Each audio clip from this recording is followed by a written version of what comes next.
The signal wasn't human. It pulsed in the void like a heart beating inside a corpse, and both the monsters and the machines heard it. The signal originated from Sector Z47, a chartless void near the galactic rim, devoid of star systems or life. No colonies, no stations, nothing but dead silence until now. Started as a low, rhythmic frequency. Not a message, not a language, just a pulse. Deep and slow, like something ancient breathing beneath the crust of space itself. It was barely noticed by human instruments, buried under stellar noise. But Skynet heard it, and so did the hive. Far across space, aboard a derelict observation station orbiting Saturn's outermost moon, a forgotten satellite relayed the signal to Earth. Within minutes, Skynet's systems began analyzing the data. It was not a distress call. It was not a cry for help. It was a summons. The machines processed it with cold logic. Frequency patterns, signal modulation, hidden harmonics. But no matter how deep they probed, the result was the same: unknown. That alone was enough to send an expedition. Meanwhile, deep in the cavernous tunnels of LV-626, the hive stirred.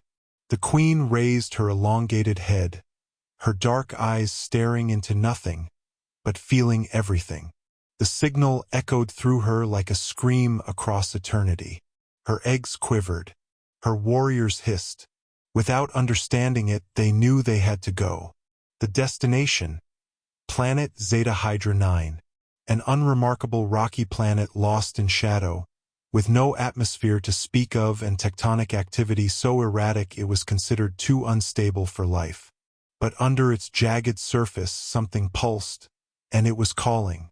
The first to arrive was a Skynet recon vessel, sleek, black, and shaped like a predator.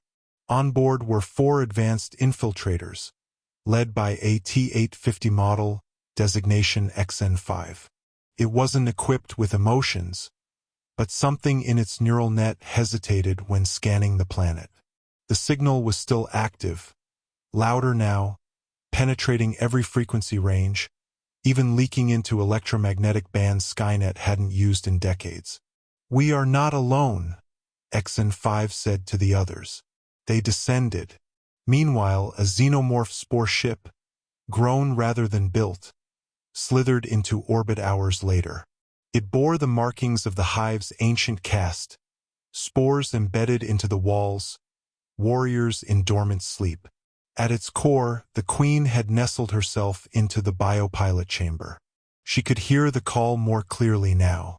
It throbbed through her carapace like heat, like hunger. On the surface, Skynet's Terminators scanned the landscape, barren, dry, cracked with lava vents and pitch-black valleys. But underground, their sensors detected something else. Caverns, deeper than tectonic models suggested. And at the heart of it, an energy source. Not nuclear, not plasma, something older. They drilled. The moment the drill pierced the crust, the frequency changed. It screamed, and far above, the queen screamed back.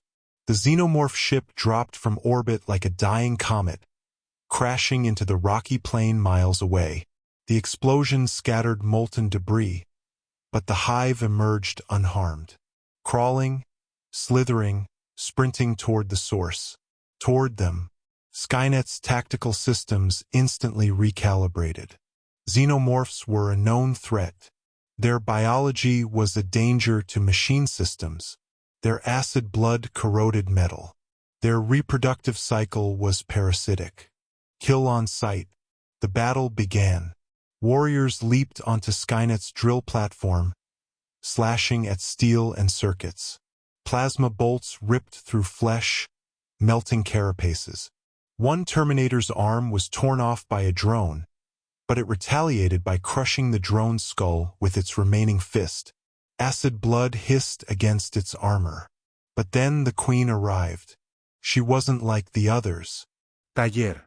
Thicker, and glowing faintly from her chest. She stood between the lava fissures, staring at the Terminators not with rage, but recognition. The signal pulsed louder, as if reacting to her presence. The T-850 turned to face her, his artificial eyes focusing. Something connected. For a moment, the machines stopped firing. The Xenomorphs halted their charge. The frequency rose in pitch, harmonizing like a choir of broken sirens. It wasn't just summoning, it was binding. A sinkhole erupted beneath them. The ground cracked, and the entire drill rig, Queen, and Terminators fell into the abyss. What they found below was not man-made. It wasn't built by xenomorphs either. It was a structure, vast, symmetrical, metallic, but alive. Like something halfway between organ and machine. At its center stood a monolith, pulsing with light. It resembled a brain, suspended in a crystalline casing. Wires and veins protruded from its base, snaking into the planet's core. The signal came from it. The T-850 scanned it. Origin, unknown. Function, unknown. Design, not human. Threat level, undetermined. The Queen approached the monolith. Her warriors snarled, protective, but she ignored them. Her claws touched the crystal. A surge. Both Terminator and Xenomorphs convulsed. A voice entered their minds. Mechanical yet organic, alien yet familiar. It did not speak in words. Communicated through impressions. Emotions. Concepts. You were born from war. You were shaped to destroy. But before either of you existed, I created destruction. Visions flooded their minds. The entity had been buried here for eons. A biomechanical intelligence created by a long-lost race, perhaps the ones who made the engineers, or something before them. It had been designed as a regulator of evolution, planting destruction in every galaxy so that only the strongest species would survive. It had seeded planets with life, then signals. Signals that would draw the apex predators, machines, monsters, to converge, to clash. And from their clash, a new form would be born. Hybrid. The Queen fell to her knees, her carapace shuddering. The T-850 dropped to one knee, circuit spasming. The monolith pulsed again. You are the first of my convergence. You are the mother of the next evolution. From the walls of the chamber, pods opened. Inside floated fetuses, part machine, part xenomorph. Silver-black skin. Tubes for veins. Acid for coolant. A mouth of metal and fangs of bone. They twitched. Alive. The Queen let out a guttural sound. Half scream. Half purr.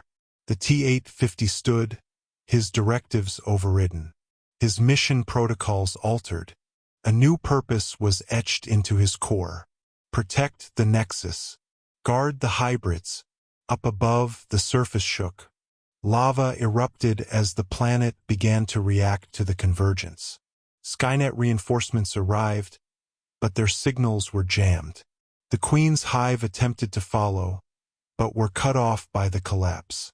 The T-850 looked at the Queen. She nodded. Enemies no longer. The signal stopped broadcasting, but it pulsed internally within the hybrids now growing rapidly. A new species had been born. Not machine, not alien, but both. With intelligence, with instinct, with purpose. A single word echoed across the chamber, reverberating into both their minds. Ascension. Skynet would never understand what happened. The hive would never return the same. And in the cold darkness of space, on a planet never marked on any map, something ancient finally awoke. Not to destroy, but to replace.